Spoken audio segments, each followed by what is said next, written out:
Bueno, buenas tardes a todos. Soy Brisa Flores y les doy la bienvenida al tercer conversatorio de cine de culto organizado por la Sociedad Científica de Estudiantes de Comunicación Social, SOCIEX. En esta ocasión tenemos la presencia de Alba Valderrama, comunicadora social, productora cinematográfica y gestora cultural.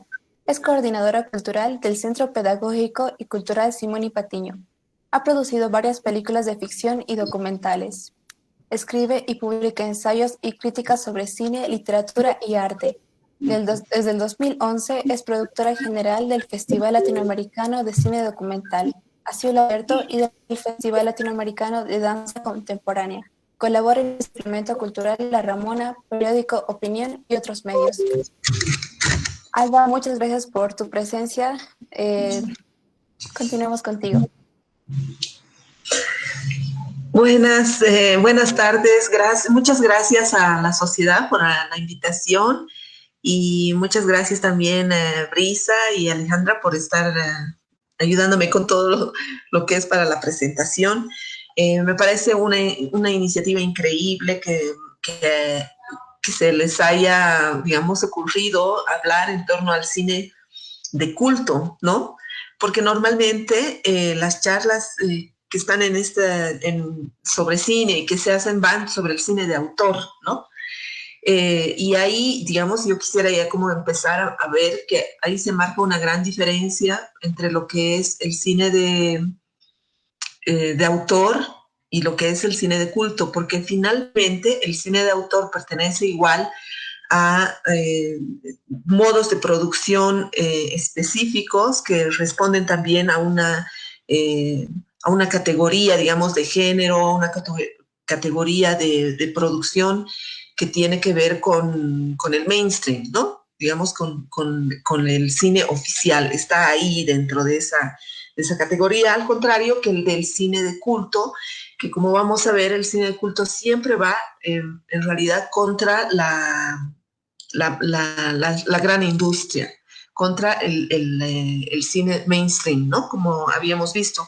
Nuestros anteriores expositores explicaban un poco sobre eso y sobre cómo el cine, el cine de culto, tenía que ver mucho, por un lado, con los fans, que yo prefiero llamar cultores, y con las formas de producción, ¿no? Entendidas como formas de producción masivas o formas de producción institucionales o del mainstream, pero el cine de culto va por otro lado, ¿no? Entonces, voy a empezar y déjenme y ténganme un poquito de paciencia para compartir mi pantalla.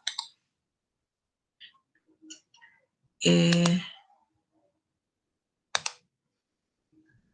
no sé si ustedes me dirán si se ve.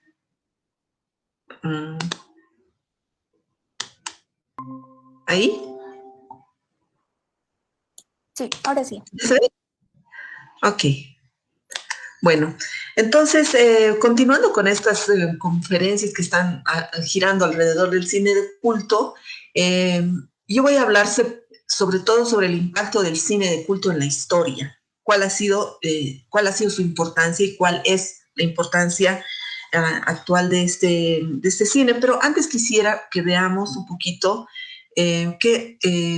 una de las características importantes que hacen al cine de culto.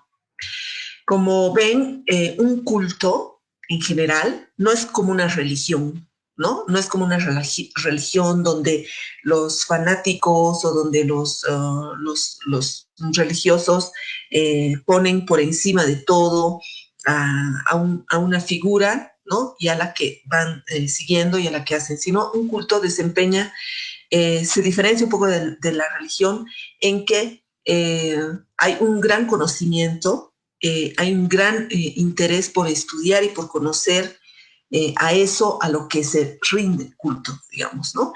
Y es algo que se pone en práctica, absolutamente en práctica, no solamente de pensamiento o de acercamiento, sino en práctica en la realidad, ¿no? Entonces, si vemos un poco lo que significa la palabra culto, desempeña un papel importante para la sociedad en un grupo y asimismo representa un factor de estabilidad para esa comunidad, ¿no?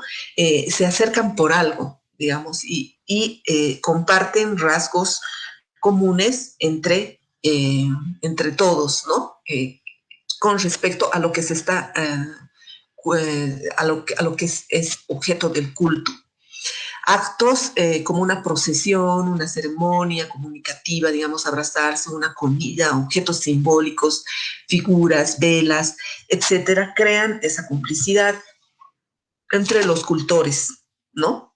Del objeto o de lo que sea que se está rindiendo culto. Entonces, aquí yo les estoy compartiendo algunas imágenes de películas de culto, realmente películas que son consideradas de culto. No se olviden que una película de culto no es que, como nos explicaba un poco Luis en la anterior charla, no es que tú ves y sabes que esa es una película de culto, ¿no? Sino que se construye el culto con el tiempo, ¿no? A lo largo del tiempo se van afiliando más personas alrededor de una estética, alrededor de un director de culto, alrededor de un tema, de películas de un tema, ¿no? Entonces se requiere un tiempo, digamos que ahorita no podríamos decir esta es una película de culto, de las películas actuales, digamos, estrenadas en Netflix o estrenadas ayer, eso no se podría decir que hay una película de culto y ya no más, ¿no? Porque requiere de un tiempo. Entonces aquí estas películas con el tiempo se han ido constituyendo como películas de culto. A este lado vemos Ojos sin rostro, de Georges Franju, que es francés, de 1959. A este otro lado está una película que se llama La maldición de Katy, que es una niña, bueno, es una película canadiense de Eddie Matalon en 1977. Las películas de culto un poco van naciendo entre los 60s y 70s, ¿no? Los grandes movimientos de culto y esos son momentos en que la sociedad necesitaba aglutinarse y compartir, digamos, ciertas creencias o hacer comunidad. Es un momento donde se necesita hacer comunidad, ¿no? Alrededor de algo. Entonces, por eso se necesita por lo menos un montón de gente que concuerde entre ellos, ¿no? Que esa es una película de culto. En este caso, les he puesto este ejemplo, por ejemplo, de La maldición de Katy, que es una película por demás, digamos mal hecha, no está bien hecha, pues puede ser un tipo de película B, ¿no? Pero el tema, por ejemplo, no se olviden que en 1971 se había estrenado El Exorcista y fue todo un hit, ¿no? Un hit comercial. Pero esta película, y a partir de ese año se han estrenado un montón de películas que tenían que ver con también exorcismo, ¿no? Pero en este caso, en La maldición de Katy, el exorcismo se hace de un espíritu, ¿no? No es un espíritu malo, no es un espíritu, sino es el espíritu de una tía que se le entra a la niña, ¿no? Y en Ojos sin rostro, no sé si han visto esta hermosísima película, que es una de las películas icónicas del cine de culto, que es Ojos sin rostro de Georges Franju, donde una mujer empieza a tener una infección en la cara y se le va deformando y la tía, la madre, busca un médico para que le trasplanten una cara nueva, ¿no? Entonces ahí está toda una pelea entre la mujer, la joven a la que le sacan el rostro y la joven a la que le ponen el rostro. La película, no sé si la han visto, pero la película tiene escenas súper fuertes, bueno, tengo una foto más abajo, que, bueno, en su momento, digamos, la gente se desmayaba, ha sido un shock total, ¿no? Porque había sangre, no hay esa elipsis que normalmente podrían haber hecho al sacarle el rostro, sino que muestran todo desde la operación, el corte con bisturí, la sacada. Es impresionante, ¿no? Entonces ha habido mucho de eso en ese momento. Entonces váyanse fijando cómo los temas también, los temas y las formas de estas películas de culto han definido, digamos, una estética, ¿no? Y una estética en todos los espectadores que empiezan a buscar y a seguir este tipo de películas. A este lado está el año pasado en Marienbad. Esta película es francesa también, no es de Georges Franju, perdón, es de Alain Resnais, en 1961, ¿no? Y es una película que por su extrañeza puede ser considerada de culto porque no se sabía muy bien. Es una película donde se repite una y otra vez una escena donde una mujer baja por las gradas en un hotel famosísimo en Marienbad, conoce a un hombre, hay una fiesta, sale al jardín. Y la película se repite como un sueño una y otra vez, ¿no? Entonces, en esa extrañeza, el público no sabía si era un sueño o si era realidad, qué parte era sueño, qué parte era realidad. Entonces ahí eso es lo que ha generado que el público se acerque mucho a esta película. La Matanza de Texas, ustedes saben, es un referente total del cine de culto también en 1974. Vean las fechas, ¿no? En 1974 que ya marca también esto de lo sangriento, del horror, ¿no? De la máscara, otra vez, vean, la máscara, como habíamos visto arriba.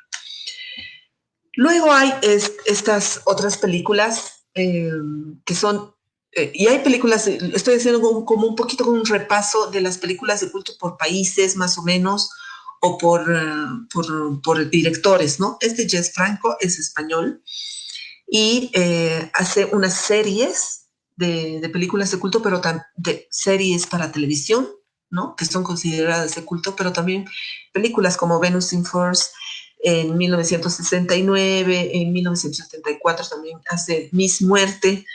Y aquí lo que yo quiero que vean es un poco cómo se explota el erotismo, ¿no? Aquí el rojo, la sangre, el cuerpo de la mujer.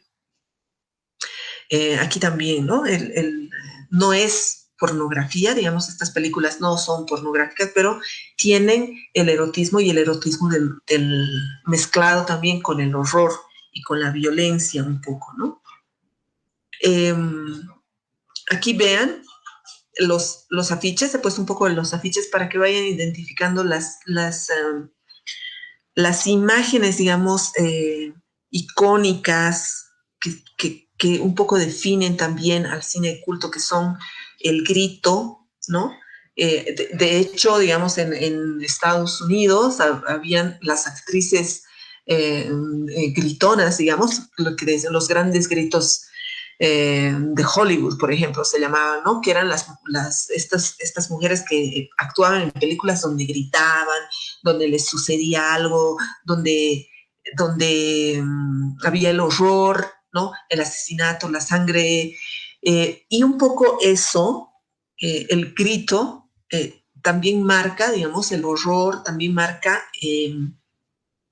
digamos, lo que se sale de lo establecido, lo que se sale de lo moderado, ¿no? Y lo que se sale de, digamos, de un estilo, digamos, ¿no? A pesar que en las películas, por ejemplo, del mainstream, a las películas comerciales o las películas comerciales de terror o las películas de autor donde también hay gritos y terror y todo, se salen un poco en este caso porque están más allá de la moderación, digamos, ¿no? Son como un sello también. Sobre todo en estos momentos del cine de culto, en los 70s, 80s, ¿no? Y hasta más adelante incluso, ¿no? Esta otra película, que es Suspiria, de Darío Argento, italiana, eh, y que se ha hecho a propósito un remake ahora, ¿no?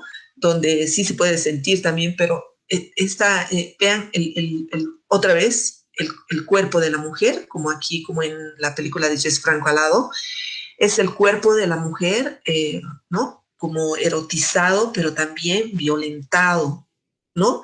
Y también no utilizado así como, digamos, como un objeto hermoso y no sé qué, sino violentado como del que sale la sangre, el que expresa también el horror, ¿no?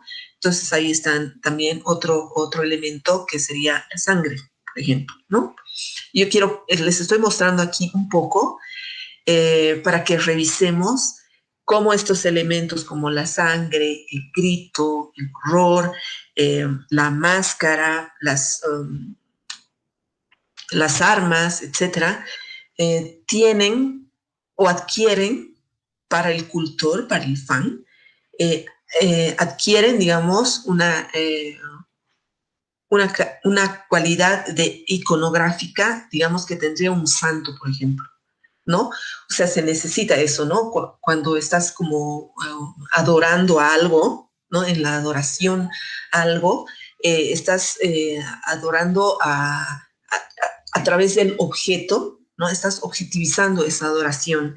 Entonces, a través del objeto, de lo que estás viendo, de las imágenes específicas, eh, vas marcando, digamos, tu adoración y el culto. Entonces, en el cine de culto, sobre todo en un principio de la historia del cine de culto, que era este tipo de películas de clase B, por ejemplo, que se las llamaba salidas del mainstream, ¿no? Que no pertenecían, por ejemplo, a las grandes producciones, a las grandes películas exitosas, digamos.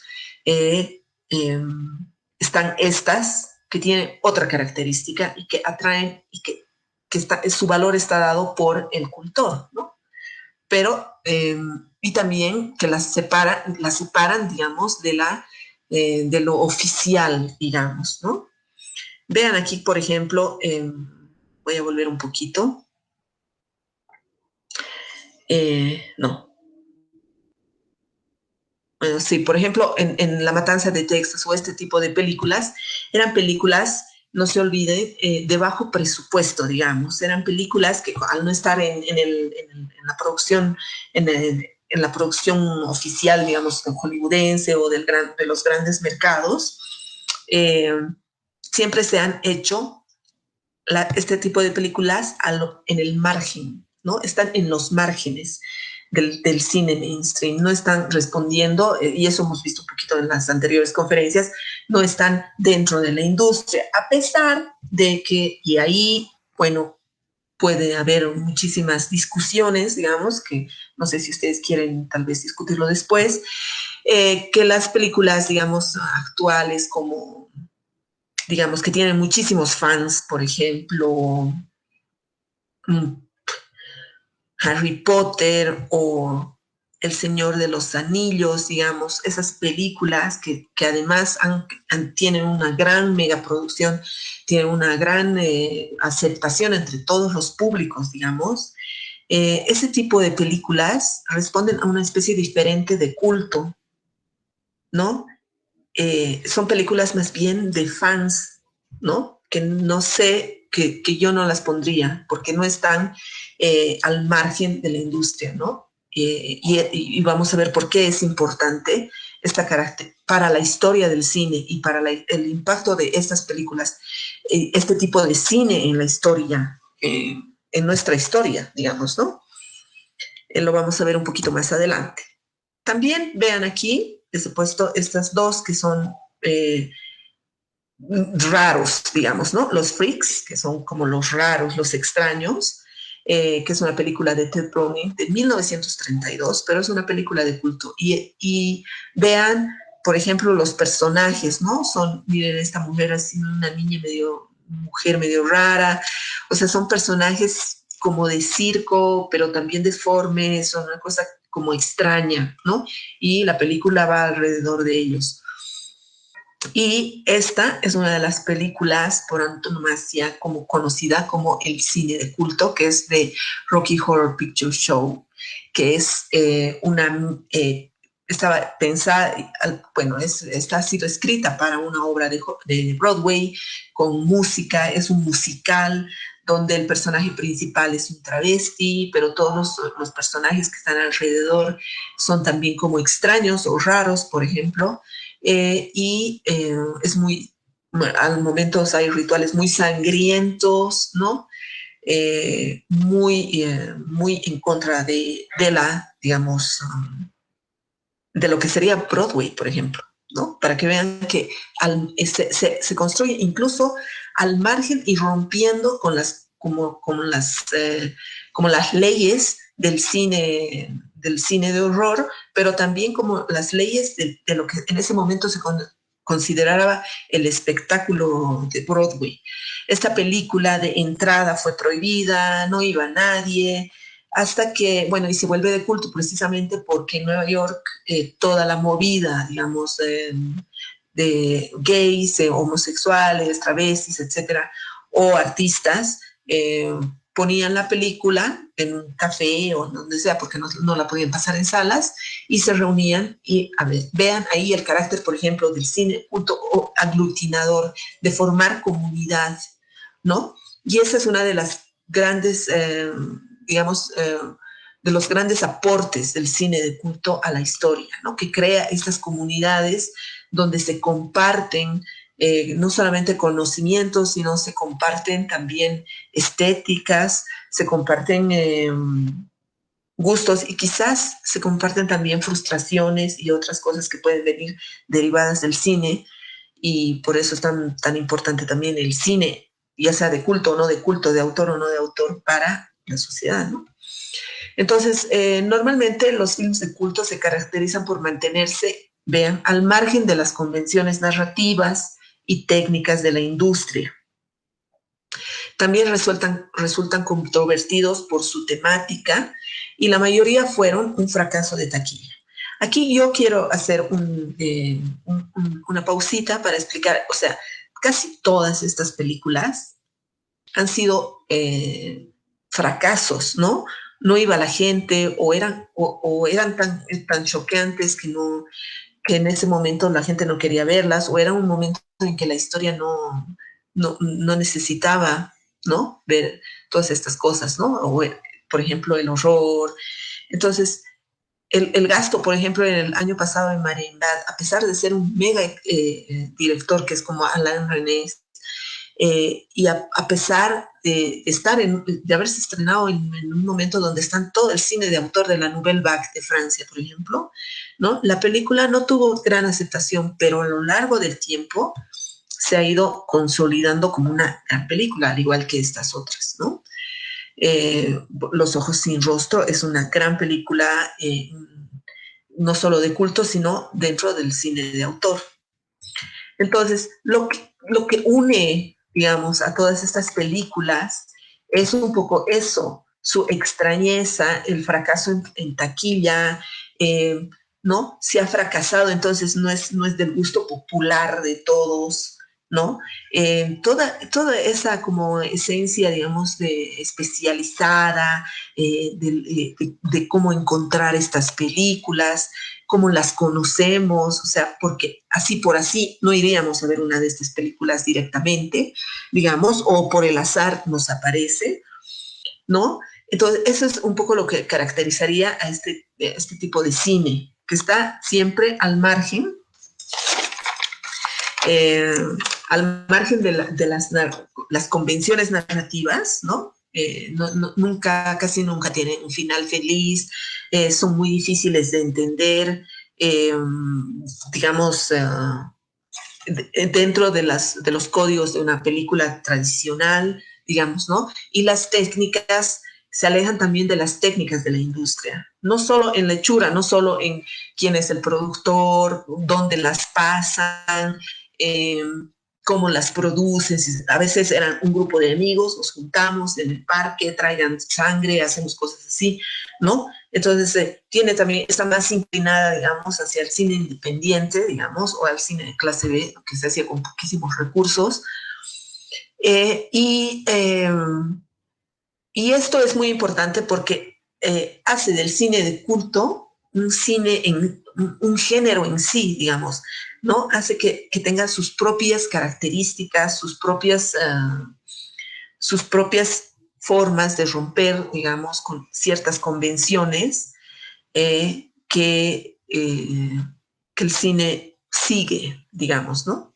Por ejemplo, en una escuela de cine no te van a enseñar a hacer cine de culto porque además el cine de culto está más vinculado al cine, digamos, no bien hecho, digamos, pero en un sentido muy, muy, muy general, digamos, ¿no? Ahorita quiero, antes de entrar aquí, quiero que vean, por ejemplo, para que vayan sintiendo la, la estética a lo que me refiero.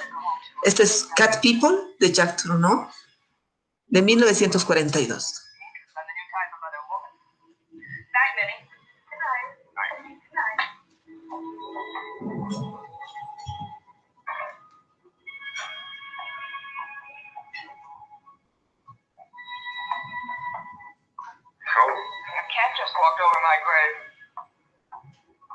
Quiero presentar aquí. Don't you want me to walk you home? No, thanks. I'm a big girl now. I'm not a fish. Oh, good night. Night.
Sister.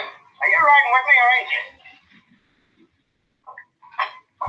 You look as if you'd seen a ghost. Did you see it?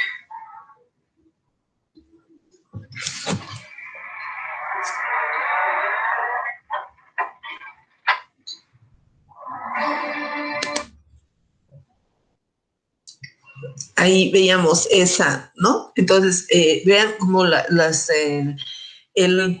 importante, digamos, en esta película es cómo se maneja ese terror, ¿no? Te asustas cuando aparece el bus, pero en realidad esos sobresaltos, esas cosas han sido como manejados para meterte en una atmósfera oscura y una atmósfera de terror un poco.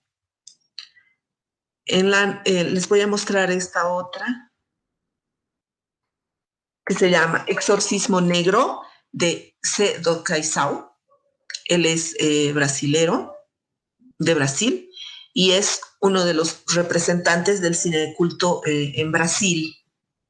Vean aquí un poco como los elementos que se utilizan. Ay, perdón.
Seu Júlio!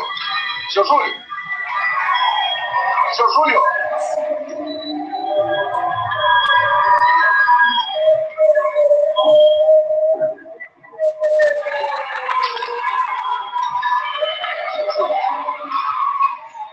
Seu Júlio!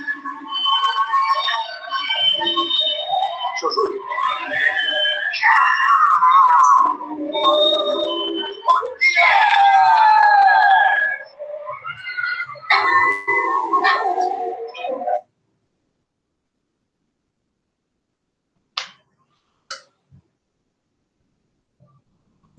Bueno, ahí yo quería que un poco vean ¿no? Otra vez vemos cómo se maneja, digamos, esa cosa del terror, las uñas largas, las gotas de sangre, ese como extraño maquillaje del hombre, ¿no? Del Ser Julio. Otro gran exponente del cine culto es George Romero. Y esta es La Noche de los Muertos Vivientes, que me imagino que todos han visto, pero para que vayan sintiendo un poquito la atmósfera, vamos a ver un pedacito.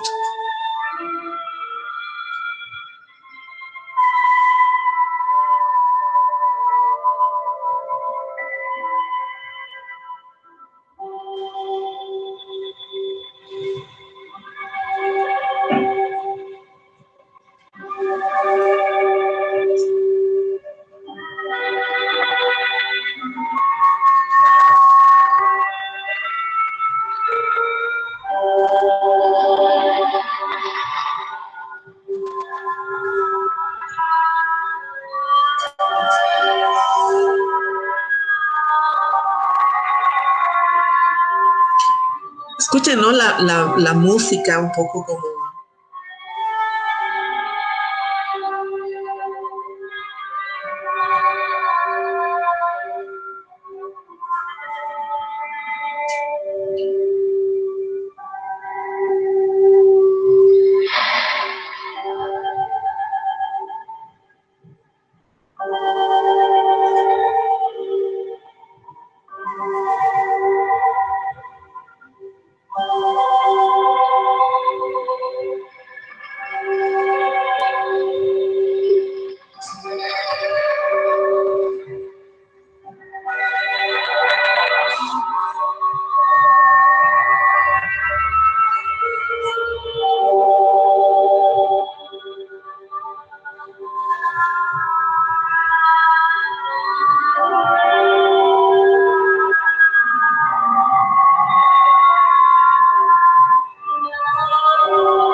Bueno, vamos a ver solo hasta aquí un poquito. El tema del cementerio, por ejemplo, ¿no? El tema de, ahí están llevando una cruz para poner en la tumba de la madre. Eh, bueno, y después, bueno, todos ustedes saben, aparecen los zombies y matarán al hombre. Bueno, todo, si pueden verla, esta peli es bellísima.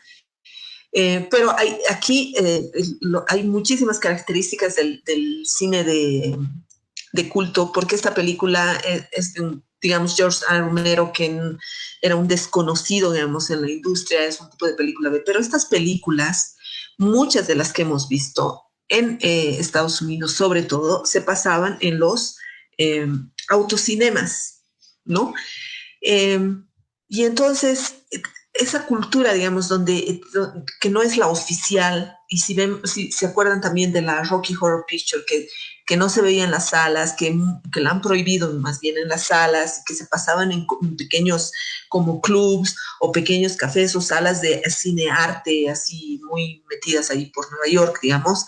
Eh, También en la forma de exhibición, en lo oscuro, en lo oculto del asunto, digamos, es que se marca digamos, el cine de culto, ¿no? Y lo hacen, sí, lo hacen los cultores, pero hay muchísimos elementos estéticos, muchísimos elementos de producción en el lenguaje que las vuelven este tipo de películas de culto. Les voy a pasar una partecita más para que vean otro factor importante, otra característica, digamos, del cine de culto que quisiera que vean y que viene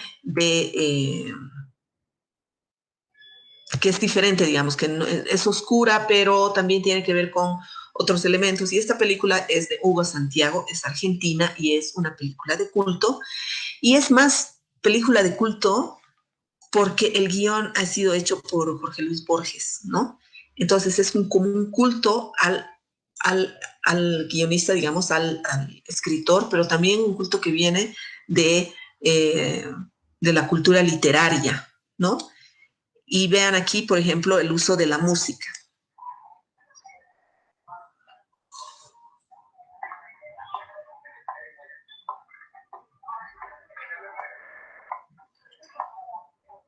La amistad es una pasión tanto más lúcida que el amor.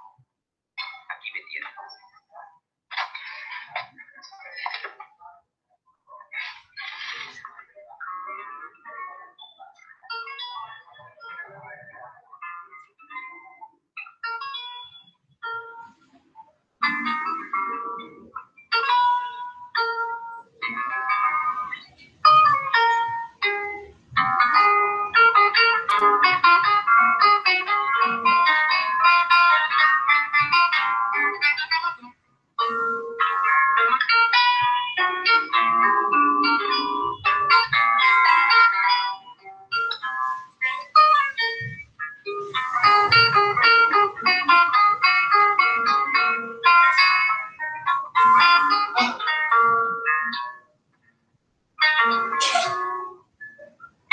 Para nosotros la fiebre y el sudor de la agonía. Y para mí, 4 balas. Cuando esté clareando el día, Manuel Flores va a morir. Eso es moneda corriente. Morir es una costumbre que sabe tener la gente. Mañana vendrá la bala y con la bala el olvido. Lo dijo el sabio Merlín. Morir es haber nacido. Y sin embargo, me cuesta decirle adiós a la vida. Esa cosa tan decida,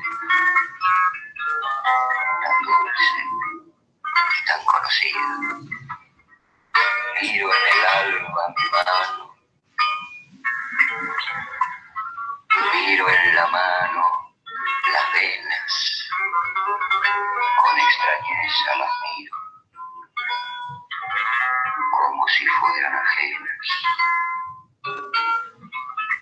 Cuántas cosas estos ojos en su camino habrán visto.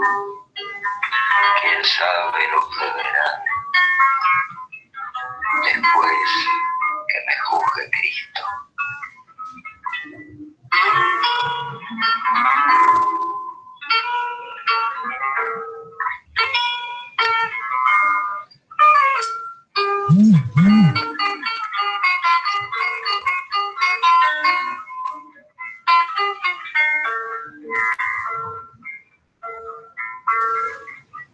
Para los otros, la fiebre y el sudor de la agonía. Para mí, 4 balas. Cuando esté clareando el día.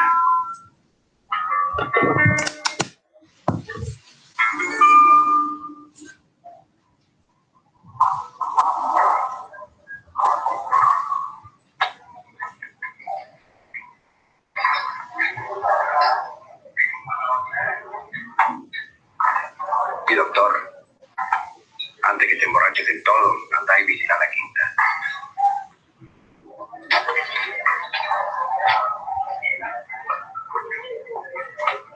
Gracias. Ahora que alguien la use deberes.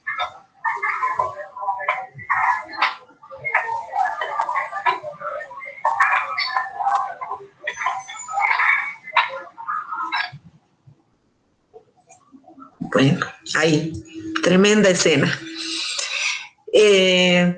Un poco les pasaba esta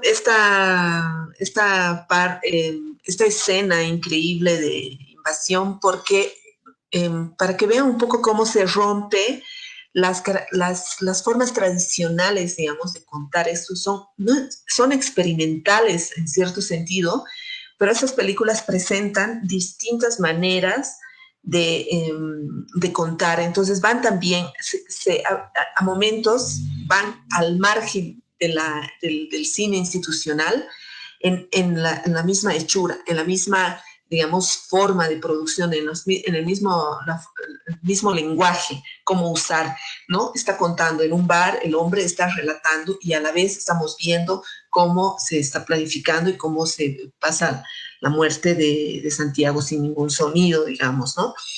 Entonces, esas pequeñas cosas son las que hacen a estas películas de culto que se salgan y que se separen del mainstream, ¿no? Y eso tiene que ver con un término que Bertolt Brecht utilizó, que se llama el Befremdungseffekt o el efecto de extrañamiento. No sé si ustedes han debido ver en algunas de sus materias, pero este término es muy conocido porque es el efecto de extrañamiento, es cuando algo en la narración te saca de ser solamente un espectador, digamos, obnubilado, digamos, cuando te metes en una película que está institucional, por ejemplo, bien centrada, con un lenguaje muy lineal y muy centrado, digamos, estamos viendo la película de El pibe de Charles Chaplin, digamos, ¿no? O, digamos, esa película. Entonces estamos ahí y nos creemos. Todos los elementos que utiliza el director son para que nosotros podamos creer en esa historia. Nada nos saca, nada nos dice ¿qué ha pasado aquí? Como por ejemplo en una película donde de pronto el actor se da la vuelta, mira al público y nos habla. Ese es un efecto de extrañamiento, es como sacar, es descentrar la atención, digamos, narrativa de la película, ¿no?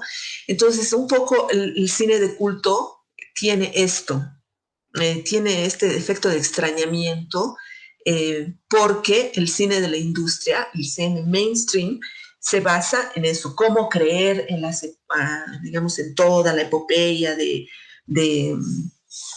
del Señor de los Anillos, ¿no? Cómo seguir con todo eso, creyendo todo eso.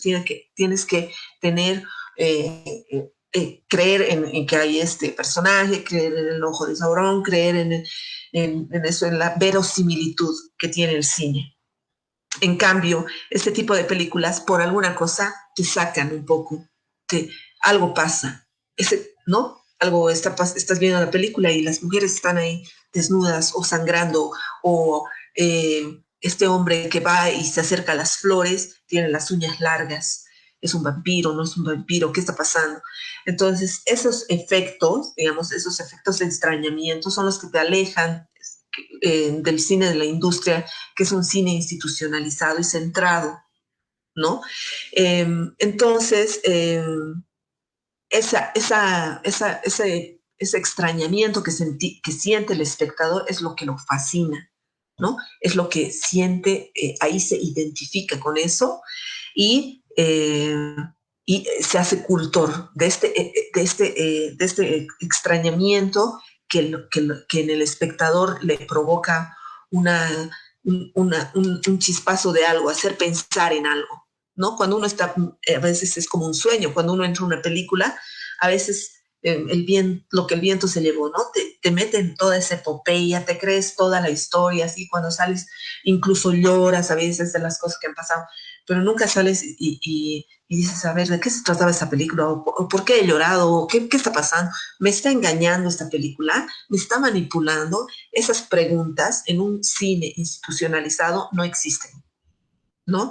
En cambio, en el cine de culto, al alejarse de la hechura, digamos, alejarse de las trampas de un cine que está bien hechito o de un cine que utiliza el terror para asustar nada más o que utiliza la sangre como efecto, ¿no? Etcétera. Eh, Esas cosas no te hacen pensar mucho y no te sacan de tu centro, de lo que ya conoces. Entonces, el cine de culto trabaja siempre en la marginalidad de lo bien hecho, en la marginalidad de la industria, en la marginalidad eh, de las concepciones que tenemos sobre las cosas, ¿no? Y somos culto de esas cosas, ¿no? Por ejemplo, bueno, aquí algún momento en la anterior charla, Luis hablaba sobre el término del culto y de Ernst Torchel, que clasificaba a los grupos religiosos en iglesias, sectas y cultos, ¿no? Entonces describió a la secta como un grupo pequeñito, compuesto principalmente por individuos pobres que, renunciando al mundo, buscan una hermandad. Vean que la secta es algo pequeñito, es un grupo de 3, de 5, no sé. Buscan una hermandad personal y directa, viven en campamentos, ¿no? en grupos, digamos, en casas, etc. En cambio, el culto otorga más libertades de pensamiento, es menos sistemático y estricto en sus prácticas y en la consecución de sus objetivos, ¿no? El culto es solamente adorar esa película, pero, por ejemplo, vean cuán importante es esta palabra, que es la libertad de pensamiento. Entonces, en una película estructurada para que tú te creas y entres, o por ejemplo el caso de las series, donde no puedes parar de ver así, y de ver, y de ver, y de ver. No digo que esté mal, pero funciona así, ¿no? El cine institucional, donde no puedes salir durante el visionado, no puedes salirte y pensar, reflexionar, no hay esta especie de libertad de pensamiento. Entonces, Bertolt Brecht hablaba de este extrañamiento como la posibilidad, la libertad del espectador de pensar, ¿no? De pensarse, además, de pensarse fuera de lo establecido, fuera de lo que se conoce normalmente, ¿no? Entonces, esa es una gran ventaja, digamos, ¿no? Y por eso el cine de culto es tan importante para una sociedad, ¿no?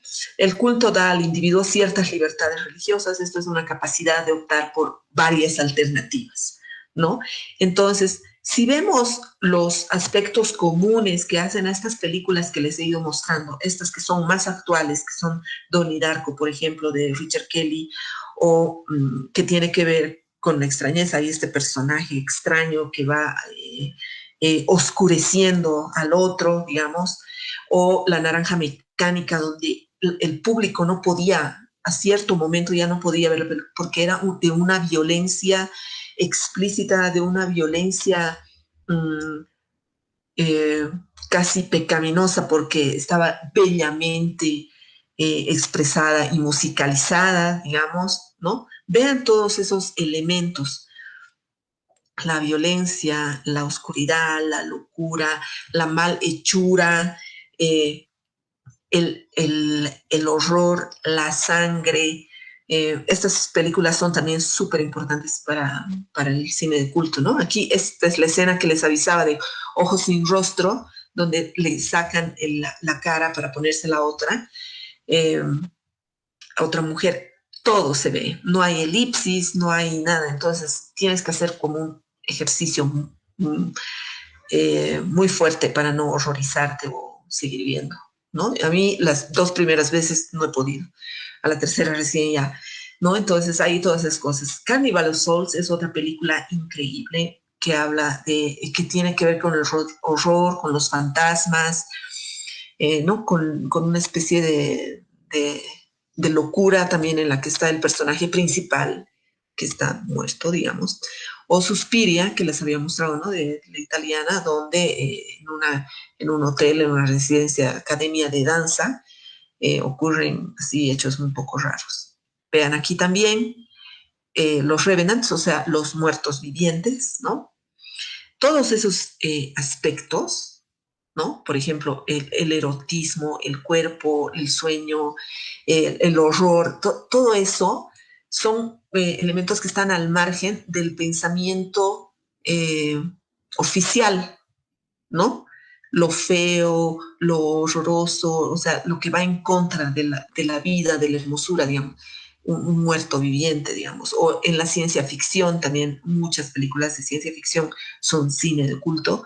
Eh, no toda la ambigüedad, lo que es claro y oscuro, todo eso que se sale del margen, le permite al cine de culto hablar y dar libertad, digamos, a hablar de otros temas que son marginales a los discursos institucionales, ¿no?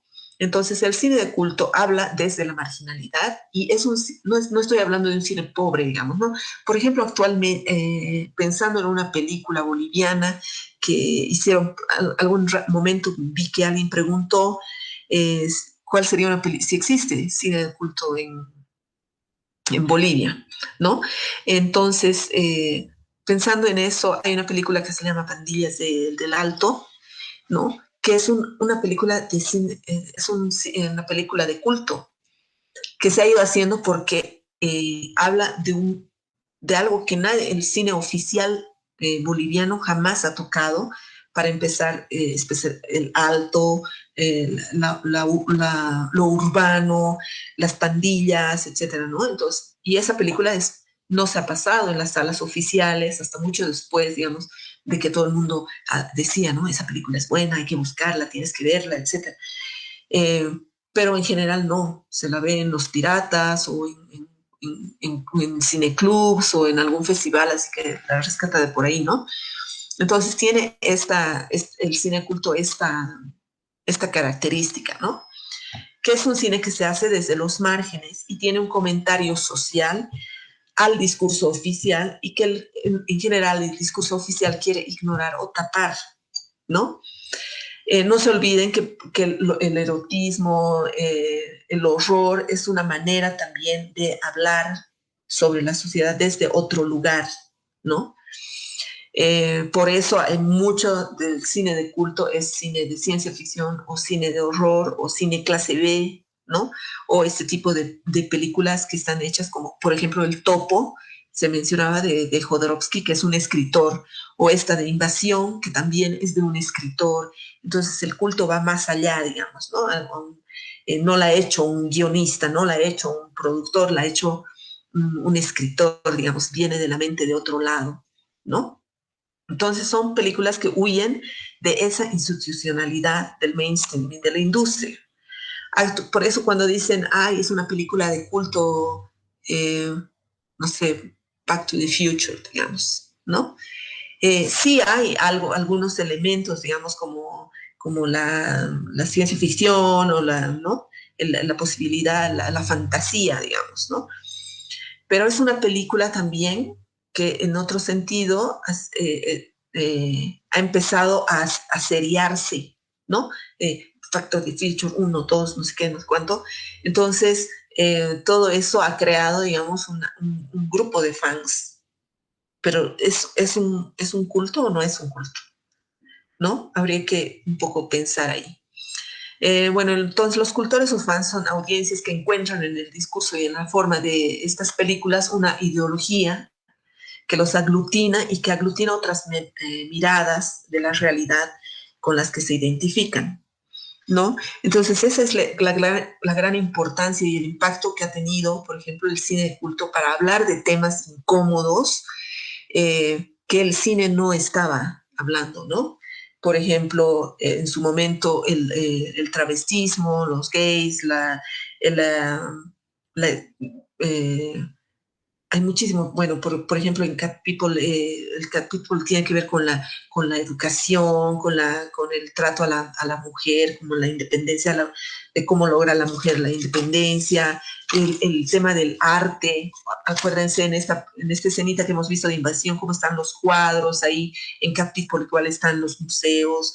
El